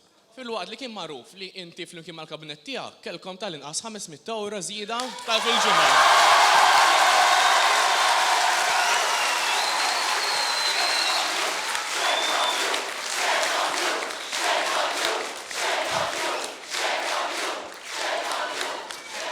Għandek xi mistoqsija oħra ħalli niġbru tas-settur marittimu? Taħseb li din hija tmexxija bil-għaqal u tmexxija by example? Grazzi. It-tmexxija bil-għaqal hija tmexxija fejn il-pajjiż ikun jista' jaffordja kull sena li iħallas 23 miljun euro fi stipendi għall-istudenti kollha f'pajjiżna li qed jistudjaw post-sekondarja. U nerġa' intenni għaliex anki jekk di ma ddoqx fil-widna ta' xi wħud, imma li kieku ħallejna kollox kif rid jagħmel, kif għamel, mhux kif rid jagħmel, kif għamel l-aħħar darba li fdajna il-pajjiż fidej il-Labor, l-aħħar darba li fdajna l-pajjiż fidej il-Labor, għala volja kien hemm dak iż-żmien Alfred Sant li qal lil kulħadd għalilkom minix sammis l-istipendju missu u għamlu dejn, sar dejn fuq spallejkom, kien da, wara li wedukom li mux sajmissuhom. Allura kif tistaw toqodu fuq statement bħal da? Ek ġara fil-passat, ek kemm il-periklu li jerġa' jiġri. Issa fil-kas tal-Istitut Marittimu, fil-kas bħal kull stipendji oħrajn, fejn ikun hemm il-bżonn u fejn ikun hemm il-finanzi, Jekk il-finanzi jkunu fis-sod, allura nirranġaw u ntejbu imma din il-kondizzjoni il-finanzi iridu ikunu fis-sod u mhux jintefqu f'affarijiet oħrajn bħal impjant tal-enerġija li m'għandniex nambuh li sa jiswa 600 miljun għal xi ħaġa li pajjiżna m'għandux bżonna, dak huwa ħela ta' flus good. Okay. Ekk ġobkom. Nfakkar il-Prim Ministru li fadal minuta dispożizzjoni tiegħu. Dr. Muscat, semmejna dan id-dejn, dan kien kollu tort tal-Labor? Ħanwieġeb il-mistoqsija li jagħmel il-ħabib tagħna.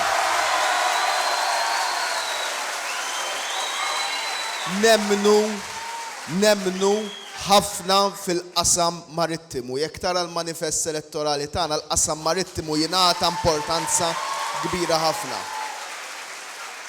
Nemmnu saħansitra illi l-istitut tagħkom hemm il-possibilità illi nagħmluh akkademja b'tali mod illi ntellaw il fuq l-istatus.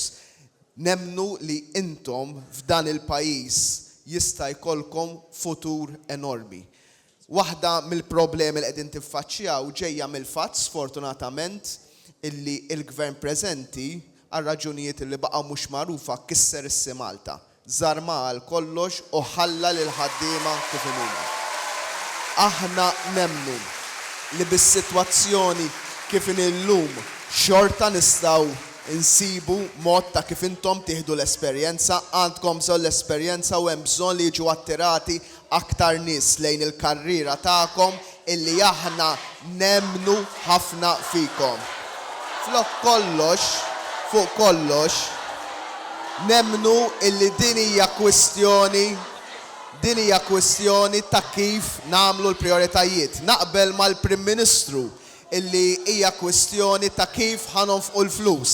Għalhekk ġifieri aħna meta niġu biex ikonna 80 miljun ma nonfquhomx parlament u teatru bla saqaf imma ninvestuhom fikom.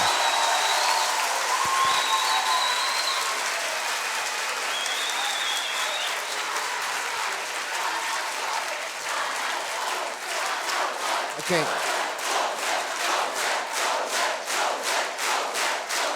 Se nieħdu, jekk ġobkom, sinjuri, se nieħdu l-aħħar, se nieħdu qabel xejn ir-risposta ta' Dr. Briguglio, u mbagħad se nieħdu l-aħħar żewġ mistoqsijiet biex inkunu nistgħu nikkonkludu għax il-ħin qed jafas. Jiena li niskanta f'da d-dibattitu li kulħadd qed iwiegħed kollox il-kulħadd. Però ħadd mu qed jgħid minn fejn ħajjiġu il-flus. Din hija xi ħaġa inħoss li importanti ħafna. Jiena kont naqbel u ġejt kritikat ħafna fuq, amma ma ddejjaqx naqbel ma' Lorenz Gonzi u ma' Tonio Fenek meta kienu jgħidulna illi hemm il-maltemp hemm barra. U kont naqbel u ma ddejjaqx ngħidha għax jiena ngħid il-verità. Kont naqbel u ekku hemm il-maltemp hemm barra. Però ma nistax nifhem kif issa il-Partit Nazzjonalista qed iwiegħed li ħajżarma l-income tax tidher sabiħa, tinstema' f'ħafna sabiħa, imma l-income tax huwa l-iktar sors ta' dħul biex il-gvern jonfoq fl-edukazzjoni, fl-isptarijiet.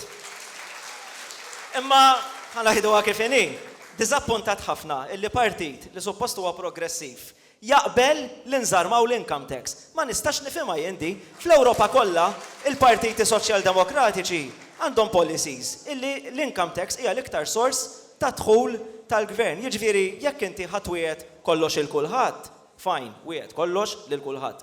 Imma titrattax in-nies ta' imbeċilli. In-nies irdu jkunu jafu minn fejn ħajjiġu il-flus. Irid infakkar il-proposti li qed jagħmlu żewġ partiti l-oħra, illi jitkellmu ħafna fuq in-nefqa, imma huma jgħidu xejn fuq id-dħul. Ara aħna qed ngħidu minn fejn għandu jiġi dħul. U għandna kapitlu sħiħ jgħid hekk għax ma niddejqux ngħiduha kif inhi. Il-partiti l-oħrajn qed jassumu li ħajkollna tkabbir ekonomiku enormi biex jiffinanzjaw in-nefqa tagħhom. Issa jiena nfakkar hawnhekk, qabel xejn naqbel hawnhekk naqbel ma' Joseph Muscat u ma' Edward Cicluna illi d-dejn id-djun tal-pajjiż huma kbar u qed jiġu kważi out of control. Daqskemm qegħdin jibdu. Naqbel. Ħaġa li jenna ngħidu aħna. Imma kif tista' twiegħed kollox u mbagħad ma tgħidx minn fejn ġejjin il-flus. Jiena nfakkar jekk wieħed jara l-aħħar rapporti dwar il-euro dwar l-istatistika, tal-Ġermanja, ta' Franza, daw pajjiżi illi huma l-ikbar ekonomiji fl-Ewropa. Daw m'għandhomx growth ta' 4 jew 5%, daw bħalissa f'reċessjoni diħlin. Jiġifieri jekk aħna ħanwedu kollox il-kulħadd u ħaninjoraw li hemm reċessjoni hemm barra, jiena naħseb illi qegħdin inkunu mhux politiċi, imma naħseb qegħdin inkunu Father Christmas. Ħanieħdu l-aħħar żewġ mistoqsijiet. Iva. Jina student tal-edha fil-Institute Business and Commerce u għed nistuda f-servizzi tal-finanzi. Issa, aħna meta ħanna l-subendum ta' Diċembru ħanni bis 20 euros. Meta morna saqsuhom, għallu nax intom dejtu tard. Aħna bħala studenti għedin żewġ klassijiet ma stajniex fer, għax daw setaw jagħmlu apposta biex aħna nibdew tard ħalli nħedu stipendju baxx. U xitwieġeb li aħna ħanna 20 euros biss il-maximum. Maximum ta' 20 euros ma taħdem dejna fil-15 ta' Ottubru. U l-aħħar mistoqsija żgħir oħra. Rajt klip fuq l-internet, qed titkellem inti f'mass meeting tiegħek. U inti għad li Dr. Muscat kollox għamel ħażin, żbalja f'kollox. Issa, inti għadek kantajt li u qabel miegħek fl-Smart City, allura u kien żbaljat ukoll għax qabel miegħek?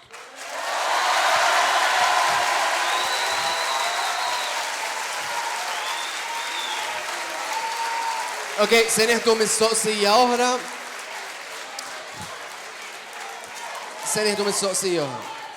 Ħajwieġeb. Ħanieħdu l-aħħar mistoqsija u ħanaqdu kollox f'daq. Tinkwetax, ħajwieġeb. Simon Dakax mill-Agribusiness Institute, nirreprezentom mill-Bachelor of Studies, Board of Studies, sorry. Nixen saqsi 3 partiti dwar l-annimali, peress li għandniħu il-kors Animal Care. Jiena forsi il-qoddim nixen nsir vet, pero jiena rrit imur 6 snin barra biex nsir vet. Issa jiena għandi bżon belli li għandi bżon ħafna flus, plus jiena ħanitlaq il-familja tiegħi, ma nafx ħansib hemm barra, titħajru kieku ġibu l-kors vet Malta, plus ilkom issemmu ħafna li taħdmu ħafna l-scale UX, biex da ħataħdmu għal-kors tal-vet. U dwar il-moħqrija tal-annimali, taħsbu li kieku tagħmlu xi pieni ħorox peress li dan aħħar qed naraw ħafna moħqrija tal-annimali u ma tisir xejn. Ixel li forsi jiġu xi ħareġ l-annimali. Okay. Dr. Muscat? Ħanibda bl-aħħar mistoqsija fir-rigward tal-pieni kontra ħruxija fuq l-annimali, naħseb li hawn konsens li dawn diġà żdiedu u jekk hemm bżonn jerġgħu jiżdiedu, nemmen iżda li mhix il-pieni kollox. Kampanja edukattiva ħafna aktar qawwija li ma titlax biss meta jkunna xi każ kif kellna is-sena li għaddiet. Waħda mill-proposti tagħna f'dan ir-rigward hija wkoll li jkollna kummissarju għad-drittijiet tal-annimali sabiex li l-persuna tkun tista' tikkoordina dawn il-kampanji u tkun tista' wkoll tmexxi il qudiem dan il-kunċett. Fir-rigward ta' dak li qajjimt inti dwar il-kors tal-veterinerija, di mhix xi ħaġa illi politiku jgħid iva ndaħlu. Rridu wieħed irid jara il-riżorsi illi tista' l-università tinvesti f'dan kollu. Ma dan kollu hemm żewġ punti li naħseb ikunu interessanti għalik. Aħna nemmnu fil-pluralizmu fil-qasam terzjarju li jfisser li nattiraw aktar istituzzjonijiet anka mas-settur privat sabiex niftħu foqsma oħra li sallum il-ġurnata għadna ma tħallniex fihom u din jinkludi dak li qiegħed issemmi inti. Qegħdin ukoll naraw li ħankunu qegħdin nirdoppjaw l-għajnuna għal dawk illi jkunu jmorru barra minn Malta sabiex ikunu qegħdin jispeċjalizzaw. Il-punt illi semmit is-sinjorina fir-rigward tal-istipendji, smajna bija din l-ixxu, nemmen illi din mhijiex ixxu politika fis-sens ma naħsibx li kien il-Prim Ministru li qabad u ta' ordni f'dan is-sens, imma hija ixxu amministrattiva. L-importanza ta' kemm l-amministrazzjoni, il-burokrazija trid tonqos anka fil-qasam tagħkom bħala stipendji.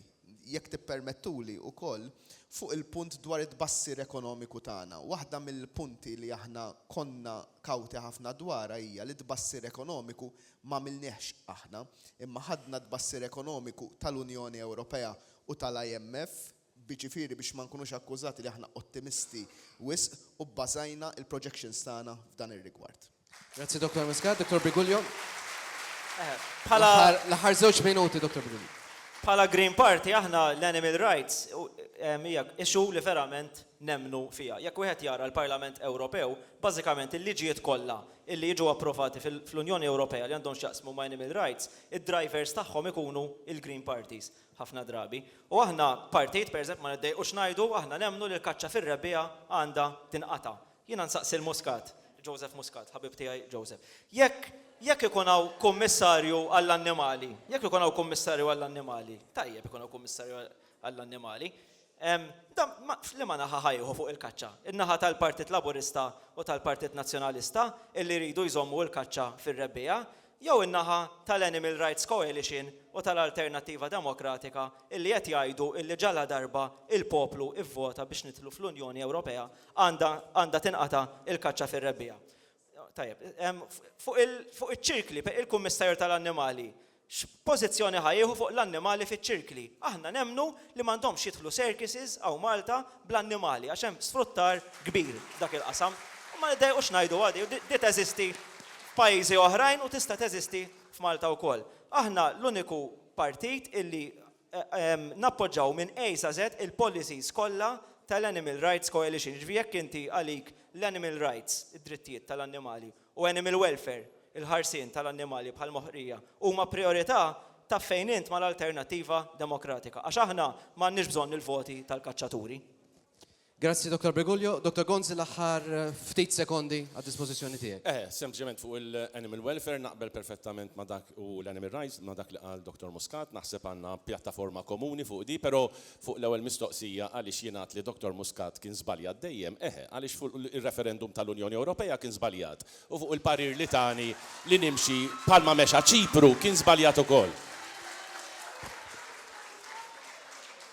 Mela, Sinjuri, wasalna fit-tmiem għaliex ovvjament il-ħin ġi konsmat tista' tgħid għal diversi mill-mistoqsijiet tagħkom l-istudenti. Eżatt, ħanaddu biex nikkonkludu min-naħa ta' tliet mexxejja biex inkunu nistgħu bekk nagħlqu dan id-dibattitu. Nibdew Dr. Briguglio. Nerġa' ngħid kemm qed nieħu gost li qiegħed hawnhekk, nieħu gost nara l-istudenti daqshekk movimentati, kważi nistgħu nikbu diska b'dawn l-slogans li qegħdin tagħmlu. Jiena xi ħadd qal li jara tgħidilhomx li jagħmlu x-Harlem Shake qabel ma jitilqu. Bażikament jiena nemmen li l-istudenti jistgħu jkunu il-protagonisti tal-istorja, bħalma kien f'ħafna pajjiżi u bħalma kien f'Malta wkoll fi protesti bħal tal-istipendji fost oħrajn. L-istudenti huma forza li verament jistgħu jkunu innovaturi fil-pajjiż u jekk verament irridu li fil-Parlament flok ikonna s-soltu abjad u iswed dal-ġlied, dal-partiġanizmu, dil-pika, dat-tajjir, dis-soffokazzjoni tas-soċjetà Maltija, kullimkien qegħdin il-Labor u l-PN, fl-awtorità tax-xandir, għandhom it-television stations, kull fejn tmur tara Labor u PN, l-Ewropej kważi jidħqu bejna kull fejn tmur tara żewġ partiti li ħakmu kollox. Jekk verament hawn studenti illi jemnu li pajjiżna jista' jinħeles minn din il-ħakma ta' żewġ partiti li ddominaw kollox u jekk hawn min verament irid li fil-Parlament ikun hemm vuċi raġonevoli, vuċi li ma tarax kollox abjad jew iswed, imma vuċi li tgħid dak tajjeb, dak ħażin. Vuċi li tipproponi affarijiet li l-oħrajn qatt huma ħajproponu, bħal żieda fil-paga minima, bħal neħħu l-kaċċa fir-rebbieħa, bħal niddekriminalizzaw id-droga l-użu personali, bħal drittijiet tal-persuna LGBT, daw id-drittijiet kollha, jekk ikun hawn 2000 persuna f'distrett li jivvotaw l-Alternattiva Demokratika, daw l-2000 persuna ser jiktbu l-istorja għax l-Alternattiva ħatkun fil-Parlament u verament ikonna Parlament Ewropew. L-Ewropa kollha għand iktar minn żewġ partiti fil-Parlament. Issa wasal iż-żmien għal Malta wkoll. Grazzi ħafna, Dr. Briguglio. Dr. Muscat, l-aħħar ġimatej tal-kampanja elettorali. Jien l-ewwel nett nirringrazzja lilek u t-tmexxija tal-MCAST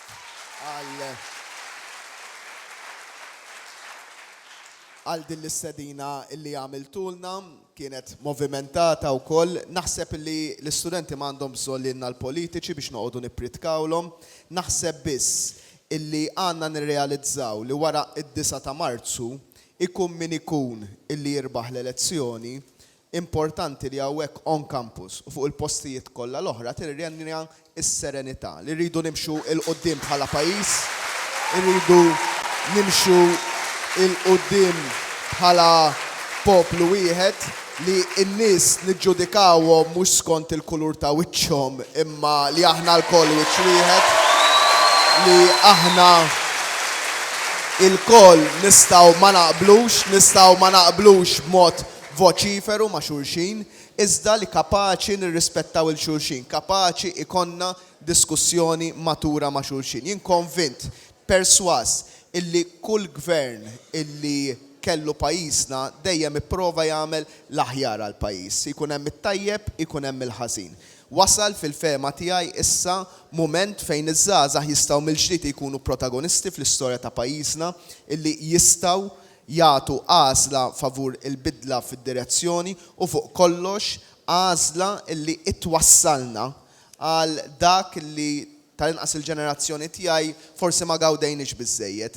Jiġifieri dak illi konna fl-aħħar mill-aħħar pajjiż illi iħossu kulħadd flimkien, illi ma naqgħodux inħarsu lejn wiċċ xulxin, fejn kulħadd jista' jimxi skont x'kapaċi jagħmel u mhux il-min taf jew minn min tiġi, u illi jkun pajjiż illi jimxi il-qudiem li jimxi il-qudiem flimkien bħala pajjiż wieħed, bħala poplu wieħed ta' Malta tagħna il-koll. Grazzi ħafna Dr. Muscat. Dr. Gonzi.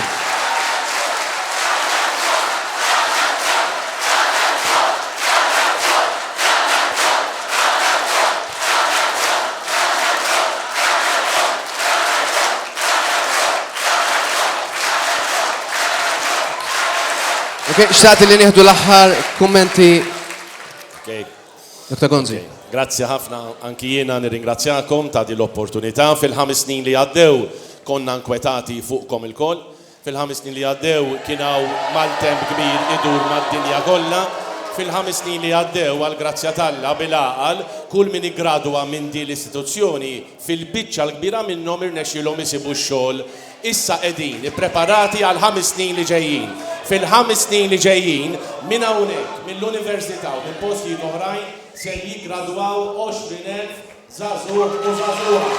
Min-naħa tiegħi għandkom il-kelma tagħna wkoll illi nipprovdu x-xogħol għalikom ilkoll. Dan hu l-messaġġ kbir tiegħi, messaġġ ta' kuraġġ lilkom ilkoll. Ix'inhi l-opinjoni politika tagħkom, kunu għafu li rridu li intom tagħmlu suċċess fil-karriri tagħkom. U nawguralkom minn qalbi. Grazzi ħafna Dr. Gonzi. Nixtieq nieħu l-opportunità biex nirringrazzja. Permettu li sekonda waħda biss, l-aħħar ftit. L-aħħar ftit, jekk jogħġobkom.